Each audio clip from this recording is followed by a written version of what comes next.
வணக்கம், நான் Krishnaraj. Nikola Tesla இந்த பெயரை கேட்ட உடனேவே இவர் உலக புகழ்பெற்ற ஒரு விஞ்ஞானி. இன்னும் சரியாக சொல்லணும்னா ரொம்ப புதுமைக்கு இன்னோவேஷனுக்கு பெயர் பெற்றவர்.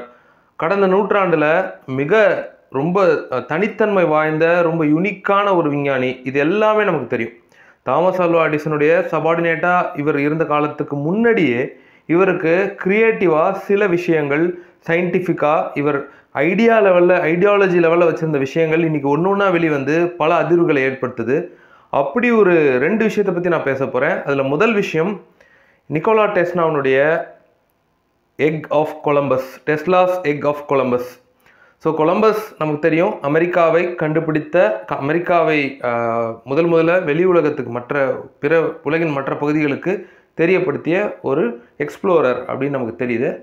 இந்த கொலம்பஸ் ஒரு ஐடியாலஜி, அதாவது எக் ஆஃப் கொலம்பஸ் அப்படிங்கிறது ஒரு தத்துவம், ஒரு ஐடியாலஜி. ஒரு புது விஷயத்தை கண்டுபிடிக்கிறத நம்ம எக் ஆஃப் கொலம்பஸ்ன்னு ரெஃபர் பண்ணுறாங்க. இது இந்த அளவில் நமக்கு புரிஞ்சால் போதும்.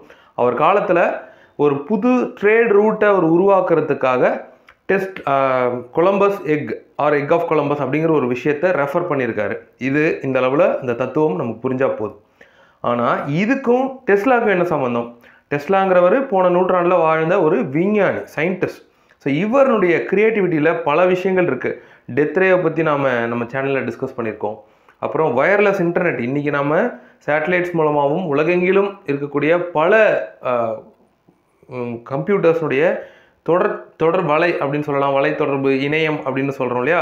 ஸோ இது எல்லாத்துக்கும் காரணம் அவர் கண்டுபிடிச்ச அவர் இது எல்லாத்துக்கும் முன்னோடின்னு கூட சொல்லலாம். அவருடைய அந்த பங்களிப்புங்கிறது மிக அளப்பரியது. அந்த வரிசையில் அவருடைய இந்த egg of Columbus, Tesla's egg of கொலம்பஸ்ங்கிறது ஒரு காந்த புலத்தை, மேக்னெட்டிக் ஃபீல்டாக என்ன நமக்கு தெரியும், எலக்ட்ரோ மேக்னெட்டிக் ஃபீல்டாக என்ன நமக்கு தெரியும். ஆனால் அந்த காந்த புலம் பொதுவாக இப்போ ஒரு பார் மேக்னெட் இருக்குது, அதை சுற்றி இருக்கக்கூடிய மேக்னெட்டிக் ஃபீல்டு எப்படி இருக்குங்கிறத நம்ம ஃபிசிக்ஸில் படிச்சிருப்போம் இல்லைங்களா? ஸோ இந்த காந்த புலத்தை ரொட்டேஷனில் கொண்டு வந்தால் எப்படி இருக்கும்? ஒரு மூமெண்ட்டில் கொண்டு வரும் பொழுது தொடர்ந்து ஒரு மூமெண்ட்டில் இருக்கக்கூடிய ஒரு ரொட்டேட்டிங் மேக்னெட்டிக் ஃபீல்டை இந்த டெஸ்லாஸ் எக் ஆஃப் கொலம்பஸ் உருவாக்குச்சுன்னு சொன்னால் அது மிகையில்லை. இதனால் என்ன பயன் அப்படின்னா, அந்த ரொட்டேட்டிங் மேக்னெட்டிக் ஃபீல்டுக்கு நடுவில் இருக்கக்கூடிய பொருளை எந்தவித எக்ஸ்டர்னல் ஃபோர்ஸும் இல்லாமல் மூவ் பண்ண முடியும் அப்படின்னு சொல்கிறாங்க. அதாவது இது ஒரு மோட்டார், அடிப்படையில் இது ஒரு ரொட்டேட்டிங் மேக்னெட்டிக் ஃபீல்டை கொண்ட ஒரு மோட்டார். அந்த ரொட்டேட்டிங் மேக்னெட்டிக் ஃபீல்டுக்கு உள்ளே இருக்கக்கூடிய அந்த பொருளை ஈஸியாக மூவ் பண்ண முடியும் வித்தவுட் எனி எக்ஸ்டர்னல் ஃபோர்ஸ். இதுக்கும் எக்ஸ்ட்ரா டெரஸ்ட்ரியல்ஸ் பயன்படுத்துறதா சொல்லப்படக்கூடிய ஆன்டி கிராவிட்டி ப்ரொபல்ஷன். இப்போ பூமியில் புவியீர்ப்புங்கிறது இருக்குது, பிரபஞ்சம் எங்கேயும் இருக்குது. அதில் பூமிக்குன்னு ஒரு மாஸ், அந்த பூமியினுடைய நிறையை பொறுத்து அதுக்கான புவியீர்ப்பு முடிவு செய்யப்படுது. இந்த கிராவிட்டியை பொறுத்து, இந்த புவியீர்ப்பை பொறுத்து ஆன்டி கிராவிட்டி ப்ரொபல்ஷன் ஒரு மெக்கானிசம் இருக்குது. இன்றைக்கி யூஎஸில் எக்ஸ்ட்ரா டெரஸ்ட்ரியல்ஸோட கான்டாக்ட் எஸ்டாப்ளிஷ் பண்ணி பல வருடங்களாக 1960களிலிருந்து எக்ஸ்ட்ரா டெரஸ்ட்ரியல்ஸோட கான்டாக்ட் எஸ்டாப்ளிஷ் பண்ணிட்டாங்கன்னு சொல்கிற கான்ஸ்பிரசிஸ்லாம் இருக்குது.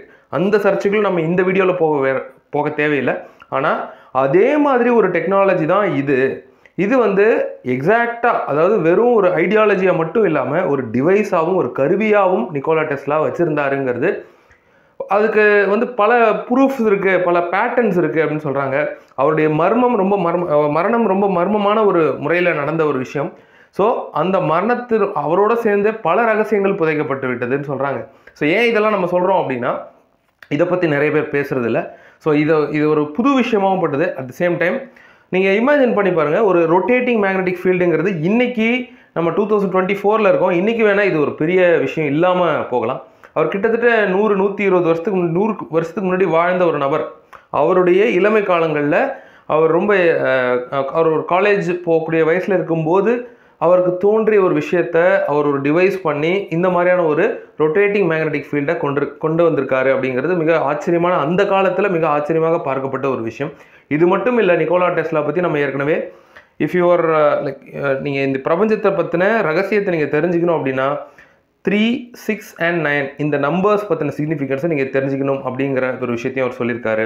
அதே மாதிரி மார்ஸ் மாதிரியான எக்ஸோபிளானட்ஸும் கிடையாது, நம்மளுடைய பூமிக்கு வெளியே இருக்கக்கூடிய மற்ற கிரகங்கள்ல இருந்தும் கம்யூனிகேஷன் அவருக்கு கிடைச்சதாகவும் ஒரு கான்ஸ்பிரசி இருக்குது. பட் அதனுடைய தரவுகள் எதுவும் இல்லை, அதுக்கு எந்த ப்ரூஃபும் இல்லை.